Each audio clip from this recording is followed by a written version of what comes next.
used to work for many years in a large multinational organization. During this time, I was often saddened to see how the short-term pressures would prevent people from going after bigger dreams and having a more meaningful impact. Because I believed there was another way, the way of the heart, I set out on a journey to explore in depth what it means to bring more heart into business and how it concretely benefits organizations. The people you will meet in this film come from very diverse backgrounds, and each bring a unique perspective to help us better understand the benefits of more heart in business. I'm happy to share this journey with you and hope it inspires you to bring out the heart in your business too. My first stop is Seattle, where I meet artist and master storyteller David Robinson. I'm curious to learn more about the work he does to bring storytelling into business and how this helps to enable a change process in organizations. If you're going to really walk into a change process, that change process has to start within the individual before it will impact the organizational structure. So, I mean, we always say that if you want to change the world, you have to start with yourself. If you want to change your business, you have to start with yourself, because your relationship or that structure of the land can only change once you start changing your story. You see, because here it is, first you get to, what is the story that I'm telling myself about myself? And then you get to see, once you sort of become aware of that, how do I cast myself in that story? What's the role I play in that story? And if you understand that, then at some point you start to recognize that you are the storyteller of the story. The story isn't happening to you, you are storying it. So once you get to that place, then you have the capacity to say, well, what kind of story do I want to tell? So on a really basic level, when you ask a business or people in business, what are you creating? What you're really talking about is the story that they're telling themselves about themselves and their relationship to the world. When we enter into these processes of change, and I think we're really in them, we can't know what systems will look like. If we're going towards something we know, we're recreating the old thing.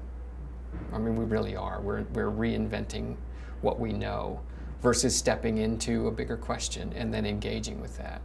And in that way, creating the new thing. That's kind of a quantum shift to me.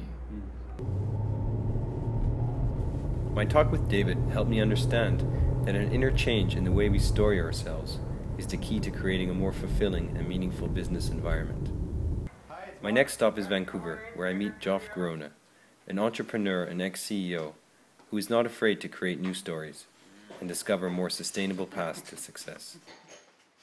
We have come to believe that every company has to grow all the time. You know, we're not questioning this anymore. And who the hell says that we should? You know, and that we actually can. Around the whole world, grow every year, everybody growing by 10%. Whilst the resources are coming down. Make no sense. The difficulty is to remove oneself out of the existing competitive dog eats dog mentality to we will not likely survive happily if we maintain this, to something that is more shared and cooperatively viewed. You know, what are the principles that a group of people who work together recognize and understand that this is the corral in which we work. And I think those need to be demonstrated. There's an old saying in North America from a management point of view that the fish always rots from the top. And in any organization, I think there is somewhere along the line, there's a reflection between the leadership and the rest of the company. People actually do not follow leaders. They follow the story the leader tells. Is there something happening here that makes me participate in something that is just a touch bigger than me? It has a lot of attraction. But it's a story. It's a dream.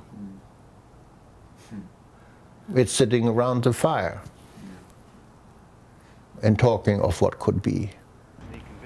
Clearly we need to create the stories that will open up new possibilities and make our dreams real. But what does this have to do with the heart?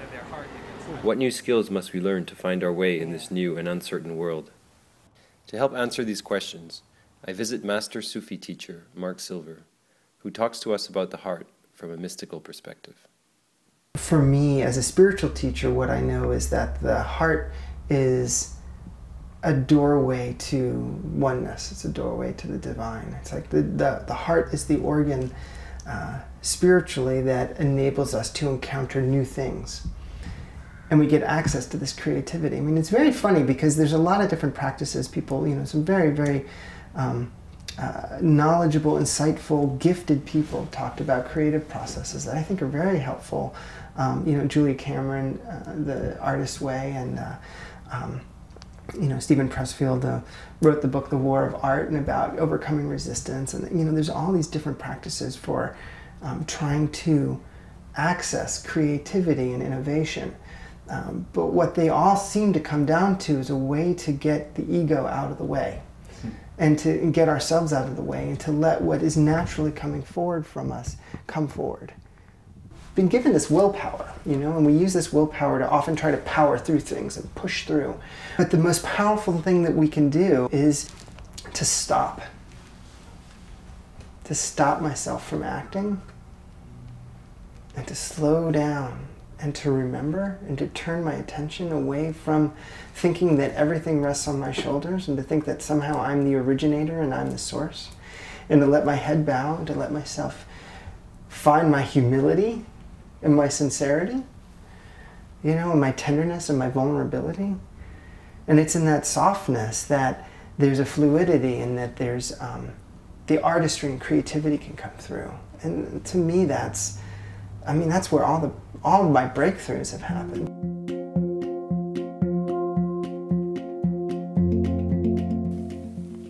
It's so interesting that an opening of our heart can inspire the creative process and unlock breakthrough ideas. To find out if there's also a scientific explanation, I traveled to San Francisco to meet Bruce Cryer, the CEO of HeartMath Institute.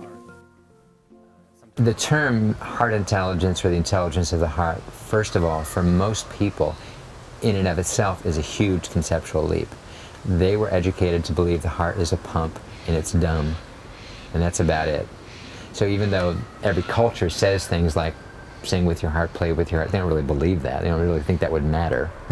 And why would playing with my pump help? Why would singing with my pump make any difference? There's a disconnect for a lot of people, and there's a lot of evidence that there's, first of all, a lot of intelligence in the heart itself, as in an actual brain structure that exists within the heart.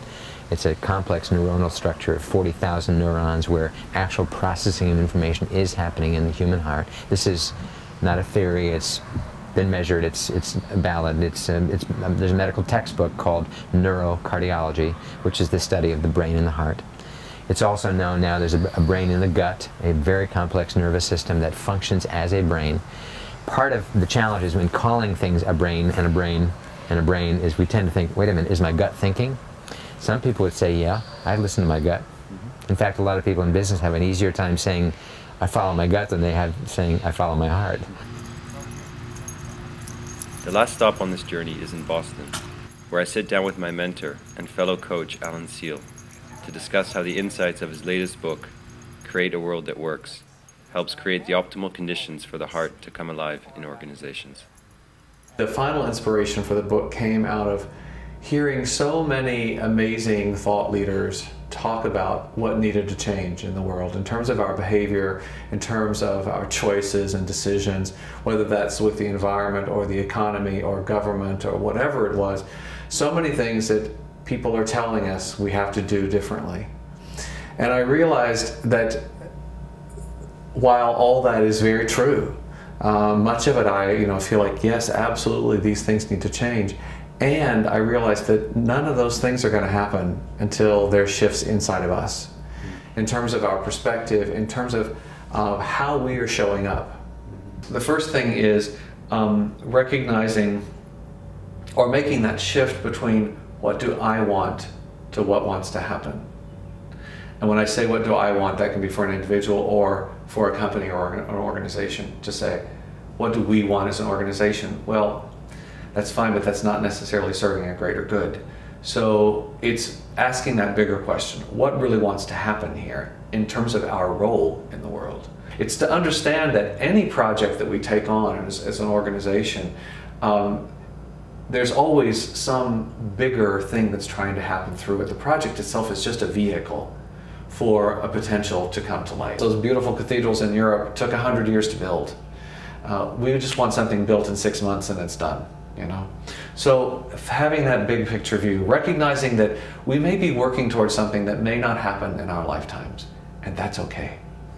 We are a part of a flow of energy.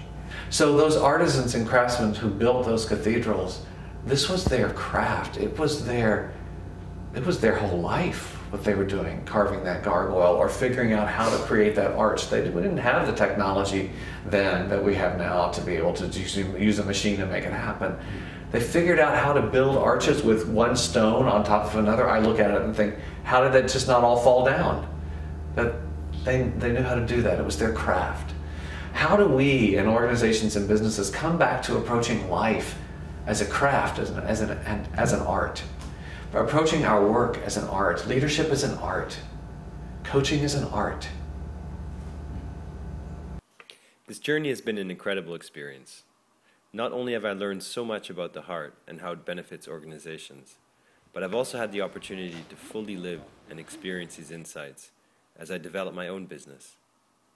I now know what it takes to step into the unknown and keep an open heart in times of doubt.